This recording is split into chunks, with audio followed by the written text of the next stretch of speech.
Bom dia, Sestuano, tudo bem? Então, hoje nós vamos finalizar, né, as atividades de geografia do nosso ano letivo.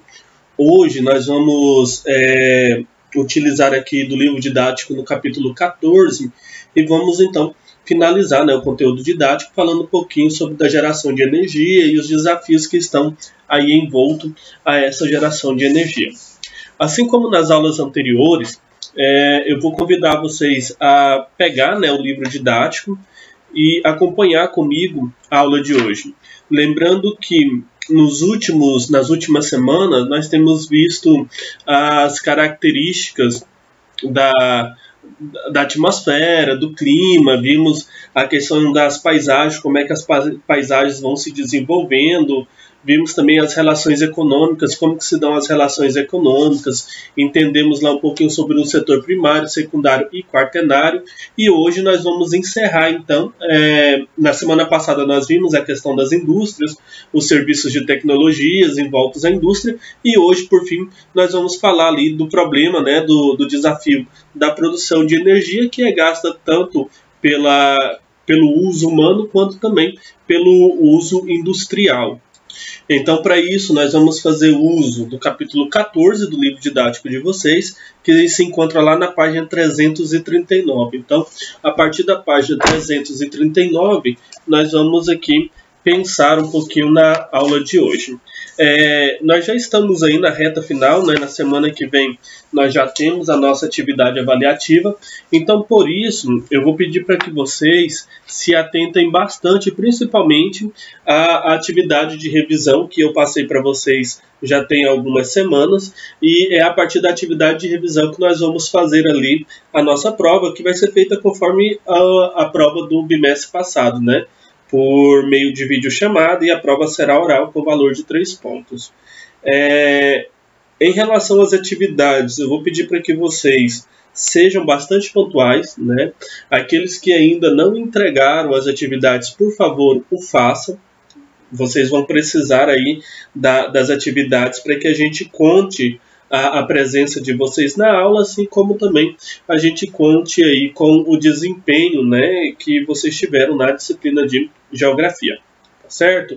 Então, sem muitas delongas, a aula de hoje ela vai ser uma aula mais curta, né? As últimas aulas elas têm sido assim um pouco mais extensa, tendo em vista a complexidade dos capítulos, porém hoje nós aí vamos finalizar de uma forma mais tranquila. A aula de hoje também será uma aula menos extensa, ok? Na aula de hoje, de forma geral, nós queremos aqui tentar entender como é que é feito as transformações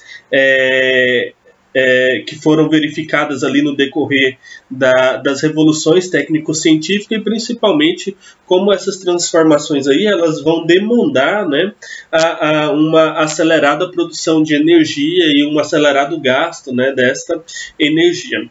Vamos tentar ali estabelecer a relação entre energia e crescimento econômico, né, como que essa energia ela vai ali interferir diretamente neste processo de crescimento econômico, também entender ali os riscos envolvidos no processo de produção da energia nuclear.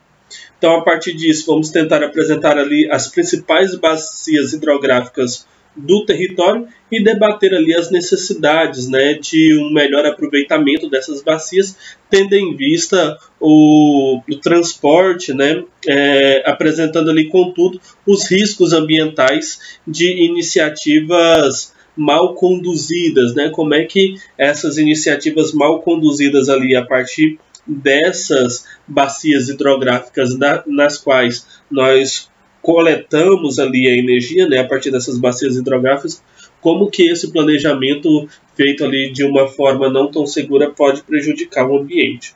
Vamos entender também, né, as vantagens e as desvantagens do uso da energia hidrelétrica, analisar ali as principais mudanças que foram ocasionadas a partir do processo urbano industrial, principalmente a partir do emprego de energia. Ali nós vamos tentar perceber a substituição das fontes tradicionais por fontes que sejam mais modernas e também o desenvolvimento do setor energético dentro do território brasileiro. vamos tentar discutir as principais fontes alternativas de energias como forma de obtenção e limitação de uma representatividade na estrutura energética dentro do território nacional brasileiro e descrever ali o processo de privatização do setor energético, né? E identificar as crises que vão sendo acarretadas a partir desse processo de privatização. É entender ali os problemas energéticos ambientais e a relação, né, risco-benefício das diferentes fontes de energia. Aí nós podemos pensar como fonte de energia o petróleo, o carvão mineral e a energia nuclear. Entender os problemas brasileiros do setor energético, as diversas opções, né, determinadas ali pelas condições naturais e pela extensão do território, causando ali uma necessidade urgente de investimento em outras formas energéticas que não apenas a energia gerada ali a partir das hidrelétricas. E por fim, identificar e analisar ali os processos produtivos e o papel e a importância, né, da produção do álcool como combustível e biodiesel a partir das diferentes matérias-primas vegetais encontradas, então, no nosso território. Então, nós temos, né, como abertura do capítulo, nós temos aqui a indicação, né, de onde seriam ali as principais fontes energéticas, né, de onde viriam ali, então, as energias, né, quais seriam ali as fontes de energias.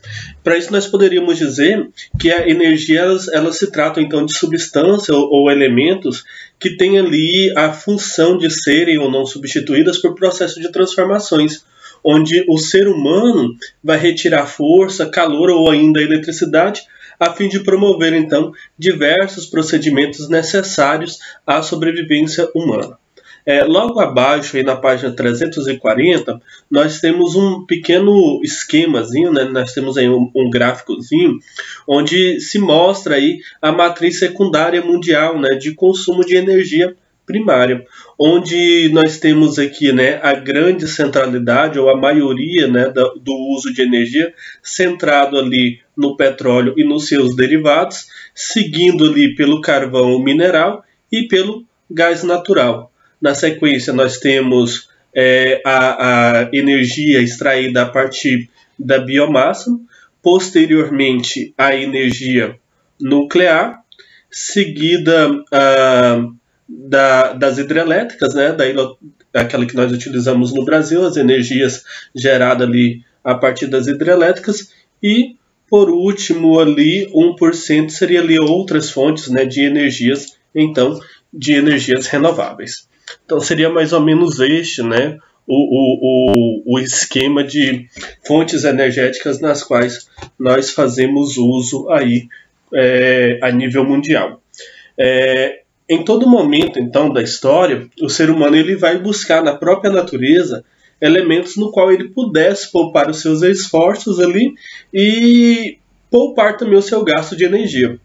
Então, nesse sentido, as fontes de energias, elas são e foram, né, fundamentais para a existência humana. Mesmo assim, na sociedade atual, a importância da energia ela deve ser ressaltada, porque de forma constante, né, a evolução do processo produtivo dessa energia, além do crescimento populacional e urbano, vai haver aí também, né, uma crescente necessidade de utilização desses elementos energéticos. Esse fato pode levar ali a algumas fontes existentes de energias a chegar ao seu esgotamento. Então, se nós olharmos na página seguinte, nós vemos que o modelo capitalista, né, ele vai provocar, então, essa mudança, né, essa ação humana ali, porque ele vai adotar ali, por praticamente em todo o mundo, uma alta dependência, né, desses recursos energéticos a fim de fazer funcionar ali máquinas, equipamentos e tantas outras coisas necessárias para a sobrevivência humana na atualidade. Essa ação capitalista tem levado aí o mundo a presenciar grandes problemas, né, socioambientais, porque a maioria das fontes utilizadas é de origem fóssil, ou seja, o carvão, o gás natural ou ainda o petróleo. E a queima desses produtos vai liberar então gases que são responsáveis ali pela grande poluição atmosférica e também pelo aquecimento global, que seria ali o processo do efeito estufa. Então, a partir da contaminação dos recursos hídricos, entre outros fatores que seriam ali nocivos ao meio ambiente e automaticamente nocível ao próprio ser humano. E se nós olharmos por outro lado também, as fontes alternativas ao petróleo, como o solar, a geotérmica, entre outras ali, vai ser ali insuficiente, né, para substituir aquelas que são ali as principais, como nós vimos no esquema na página anterior. No cenário 2, nós temos ali as diferentes fontes, né, de energias. A energia termoelétrica, né, a termoeletricidade, ela seria ali bastante utilizada praticamente em todos os países do mundo, né, independente do desenvolvimento econômico desse país, principalmente por aqueles que ainda não apresentam um grande potencial hidráulico.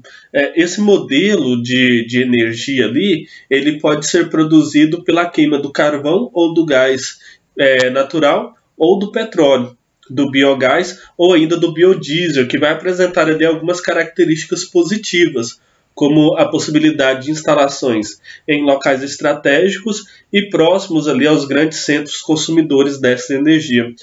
Então, com isso, ele vai reduzir os gastos da instalação de linhas de transmissão, além, é claro, de custos, né, de instalação, o tempo de construção e início de operações ali seriam relativamente menores.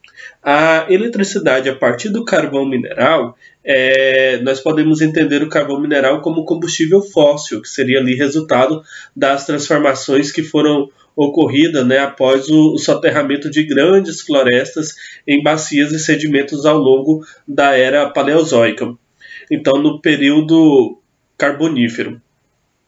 As reservas, né, de carvão de melhor qualidade, elas são encontradas ali em regiões temperadas, né, em climas frios e em climas subtropicais. Lá na página 342, nós temos ali os modelos, né, dessas formas minerais, de onde são extraídas aí a energia. Aqui narrado, né, nessas formas de pedras aqui desses carvões minerais. Nessas regiões, as depressões formadas então por lagos vão receber ali restos, né, vegetativos que vão se acumular no fundo, e esse acúmulo vai as transformar em um pântano, e sobre este pântano vai florescer então uma vegetação. Os restos desses vegetais que permanecem soterrados ali naquele pântano, sem contato com o oxigênio, eles vão agregar-se, né, e vai formar ali um organismo ali chamado turfa. Então, com o passar de centenas e milhares de anos, a elevação da temperatura, que é proveniente ali da energia geotérmica, e da pressão, vai acarretar ali uma maior compactação desse material, e a partir daí, cada vez mais oxigênio e hidrogênio vai aumentando o teor de carbono desse material. Assim, tem-se o segundo estado do chamado liito, que seria ali ainda o processo que vai precisar apresentar ali um percentual elevado, né, de água e um pouco de carbono. Então ele teria ali aproximadamente 70% da composição. O terceiro estado, que é chamado de hulha, ele vai apresentar ali em média 80% de carbono na composição e já pode ser considerado propriamente um carvão mineral. Uma vez que o carbono ele vai predominar ali naquela substância. Por fim, nós temos ali o antrácito, que seria o último estágio da formação do carvão mineral, com quase 100% de carbono na composição. Aí logo abaixo nós temos um pequeno esquema, né, mostrando aí as características da formação do carvão vegetal. O petróleo, por sua vez, ele seria também um combustível fóssil a partir do processo da decomposição da matéria orgânica animal ou vegetal ali em ambientes marinhos, geologicamente muito antigos. A formação do petróleo, então, ela vai acontecer a partir da deposição progressivas de plâncton, que seriam ali seres vivos aquáticos com pouco poder de locomoção e flutuam à deriva no fundo dos leitos dos oceanos e com pouca profundidade ou em pântanos de água doce. Então, em virtude ali da baixa oxigenização, a ação destrutiva, né, das bactérias que necessitam de oxigênio para sobreviver vai impedir, né, ela é impedida. Então, com o passar de milhares de anos, vai ocorrer ali uma elevação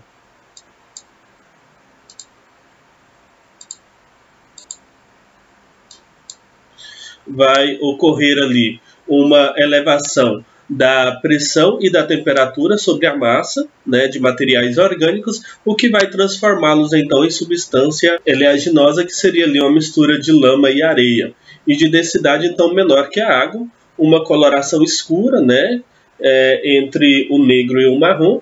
Essa substância então ela vai migrar da rocha matriz, que seria ali a camada mais profunda da rocha, que dá origem ao solo, para as rochas permeáveis, né, principalmente o calcário e o arenito, até ser então capturada, né, por uma camada de rochas impermeáveis. Aí nós temos o estágio, né, da formação do petróleo a partir desse esquema aí abaixo. Então, esse mineral, né, ele foi formado então ao longo das eras mesoicas e cenozoicas, né, que seria ali a era terciária. O petróleo ele pode ser encontrado ali nas regiões ocupadas, né, atualmente pelo oceano e em bacias sedimentares, né, intracontinentais, que já tinham ali, né, sido fundos do mares rasos, onde, graças a esse processo, em virtude ali do tectonismo ou de regressões marinhas ao longo da era cenozoica, foram então expostas. Dentre todas as matrizes energéticas, nenhuma até este momento ela conseguiu superar o petróleo em grau de importância da utilização. Isso vai ocorrer por dois fatores ali complementares, né? Além de ser uma fonte de energia fácil de ser encontrada, transportada e armazenada, o petróleo ele é fonte de matéria-prima para a produção de diversos produtos industriais. Aí nós podemos pensar na querosene, na parafina, nos solventes, nas tintas, no benzeno, no asfalto, entre outros. O grande problema do petróleo é que, justamente na sua utilidade e importância estratégica, desde o final do século XIX, vem acarretando ali acirradas disputas pelo petróleo e das jazidas espalhadas aí pelo mundo afora, e também vai constituir aí um forte obstáculo ao aumento da produção de outras fontes de energia. Então, cerca da metade, né, da energia consumida no mundo vai ter aí como base o petróleo, por mais que se tenha tentado, né, ele ainda é o principal combustível aí, fonte de matéria-prima industrial para várias áreas industriais aí. Então, após a Segunda Guerra Mundial, o planeta assiste, né, aí, a ação das indústrias, principalmente automobilísticas, que teve aí um grande avanço tecnológico e uma elevação crescente na sua produção. E isso se deu ali com um dos mais importantes ramos, né, da atividade econômica. Então, todos os setores de transporte que vão utilizar ali como combustível os derivados do petróleo, por exemplo, a gasolina, o óleo diesel, a querosene, tiveram ali um elevado crescimento. Esses fatores vão tornar ali de forma irreversível o petróleo a fonte primária de energia e matéria-prima industrial na economia em todo o mundo, né, no mundo inteiro. Então ela passa assim a ser chamada civilização do automóvel, tendo em vista que as paisagens urbanas elas começam a ser povoadas cada vez mais por automóveis, caminhões, ônibus, motocicletas, ou ainda pelo aumento da poluição ambiental, que vai promover aí o crescimento acentuado do setor petroquímico. Aqui abaixo nós temos aqui o mapa, né, das maiores reservas, né, de petróleo, organizadas aqui em uma escala a partir de bilhões de barris, né, extraídos. Okay? Então, nós temos aí essa marca. O Brasil está aqui na posição 14ª. O gás natural, ele seria ali associado a jazidas petrolíferas, porque ele é o resultado do processo de decomposição lenta da matéria orgânica que vai se acumular ali na camada rochosa e de sedimentos acima dos depósitos de petróleo. O gás natural ele seria ali a segunda matriz energética mais utilizada do planeta e a que mais cresce em consumo na atualidade. Assim como o petróleo e o carvão mineral, ele vai apresentar ali inúmeras utilidades, servindo como fonte de matéria-prima para diversos produtos das indústrias químicas, siderúrgicas, de fertilizantes, além de utilidades domésticas, né, como um substituto eficiente para a gasolina, o diesel e o álcool em veículos e em diversas máquinas ali. A energia termomolecular agora, né, dentre todas as formas de geração de energia, a energia atômica ou nuclear é a que apresenta ali as maiores dificuldades, a sua implantação e utilização. O combustível dessa forma de energia é o urânio, que quando enriquecido ele vai produzir ali uma grande quantidade, né, de radioatividade, e isso pode contaminar então áreas imensas e provocar ali desastres terríveis à população em um raio e dimensões ali regionais. Nós temos aí como característica disso, né, nós temos aí como exemplo disso o grande desastre, né, e acidentes que ocorreram ali na Rússia e nos Estados Unidos nas últimas décadas. Por outro lado, também os resíduos deste combustível, ele não tem tratamento e eles devem ser ali acondicionados em containers revestidos ali de materiais isolados por chumbo, né, e enterrados ali em locais específicos a fim de não gerar contaminação. Os países desenvolvidos, ali como a França, que possuem muitas usinas atômicas, eles enviam ali seu lixo para as suas colônias, né, e países subdesenvolvidos que aceitam, mediante pagamento de deposição, esse material ali no subsolo. Aqui nós temos uma usina nuclear localizada na Bélgica. A hidroeletricidade, nós podemos entender ela como, dentre ali as diversas formas de produzir a energia elétrica, a hidroeletricidade ela é a que oferece ali o maior potencial de produção, né?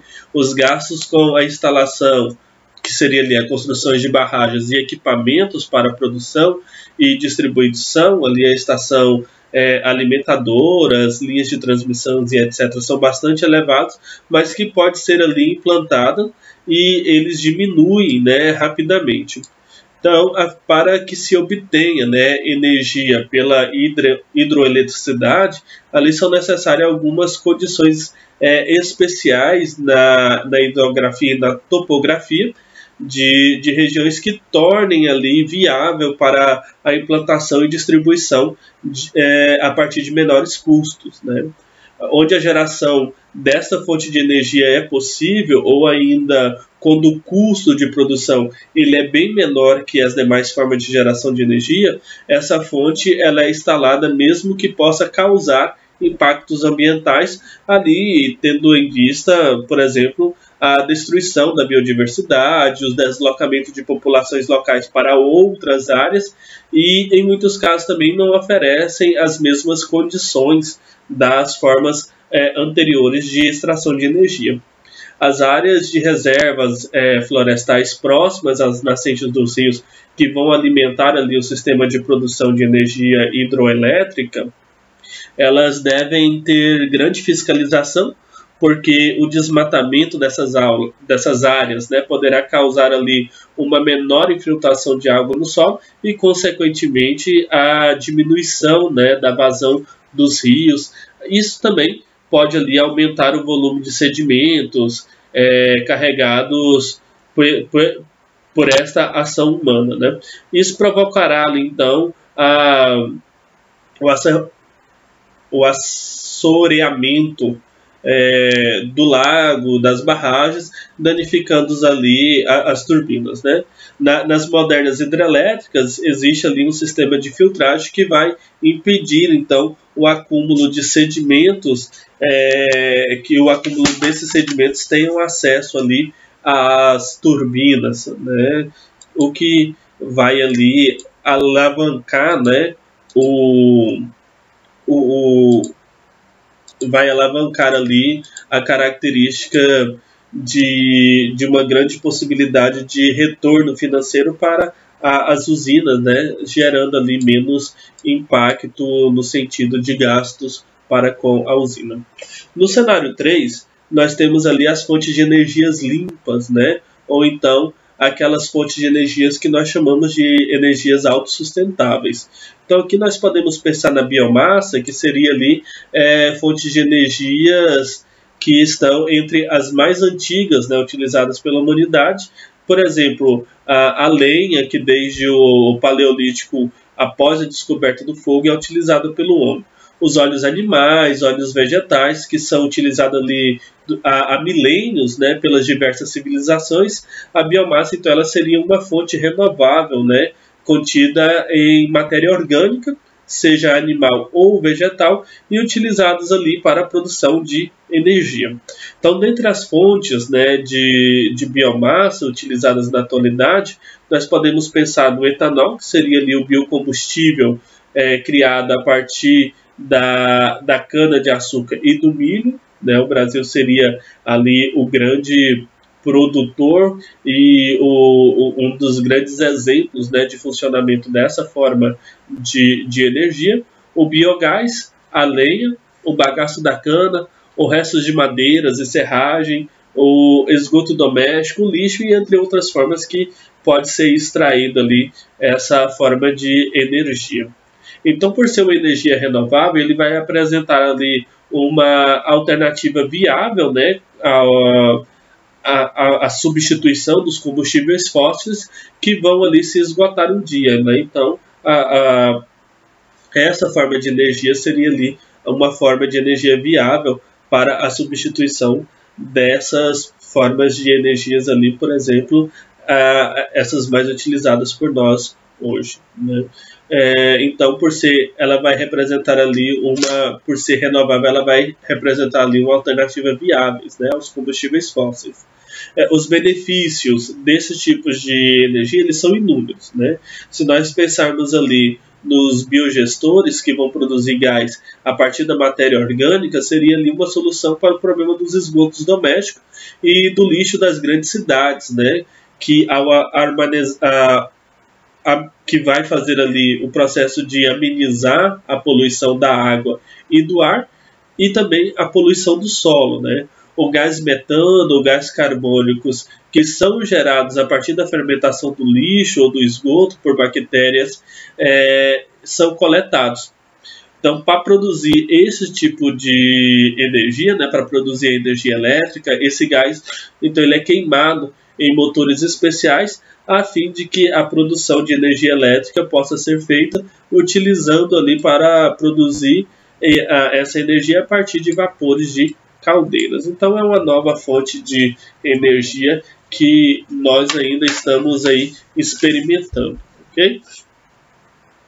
Depois nós podemos pensar aí, né, na agroenergia ou no biodiesel, né, que seria ali uma matriz energética renovável produzida então a partir do óleo que são extraídos ali a partir de diversos vegetais, como o amendoim, o eucalipto, o piqui, o coco, a castanha do Pará, o babaçu, a carnaúba, o dendê, a soja e a semente de girassóis, algodão e mais recentemente também da mamona, né? Então nós temos aí uma gama muito grande, né, de vegetais da onde se pode extrair esse óleo a fim de gerar então essa fonte de energia. Então aqui nós temos um esquema, né, que mostra aí como que seria feito esse processo aí, né, de extração a partir dessa cadeia aí do biodiesel, né, onde nós temos a fonte de energia do gás carbônico aqui expelido, né, pelos veículos e a partir da energia gerada por sol, onde vai ter aqui os recursos naturais, né, esses seriam ali as plantas e etc. que nós vimos ali da onde é extraído. A partir da retirada, né, dessas plantas aqui, desses vegetais, nós temos a extração do óleo e esse óleo, então, ele é utilizado pelas diversas formas aqui. Então, depois de utilizado, ele é reciclado. Essa reciclagem desse óleo, ela vai ser feita aqui uma produção do biodiesel. A partir da produção do biodiesel, nós temos o combustível renovável, que é utilizado no veículo, que vai emitir gás carbônico, que junto com o sol vai fazer todo este processo novamente, né? Então, são aí as chamadas fontes de energias renováveis. Então, ele vai possuir aí características semelhantes às do diesel, né? E ele pode ser utilizado aí em termoelétricas, em motores de combustão e também em barras de pesado, né? Como lobby comercial, e também dentro do cartel petrolífero. São essas as características ali da agroenergia. A energia geotérmica, ela seria ali um tipo de energia ainda pouco utilizado, né, pouco falado, pouco difundido. As áreas de utilização, né, elas estão ali restritas a algumas localidades que representam ali atividades vulcânicas ou sísmicas, onde a forma de vapor da água quente, né, os aquíferos e pedras quentes vão atingir ali uma temperatura igual ou superior a 200 graus Celsius. Né? Essa energia geotérmica, ela pode produzir ali energia elétrica e aquecer casas, sendo ali uma excelente alternativa aos combustíveis fósseis, também com a vantagem de não poluir a atmosfera e o gases ali, né, que vai atingir a estufa. Então, países como Suíça, Islândia e Itália, entre dezenas de outros, vão aproveitar ali o potencial geotérmico que eles têm desde o começo do século XX para poder utilizar essa forma de energia.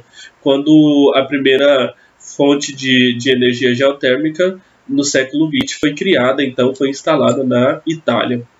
A energia eólica é uma energia que tem crescido bastante no nosso país, sobretudo na região Nordeste, né? Ela seria ali uma energia de baixíssimo impacto ambiental, é uma das grandes opções, né, para a geração de energia elétrica em várias regiões do planeta. O seu maior problema ali são os elevados custos para a implantação desta forma, né, de energia.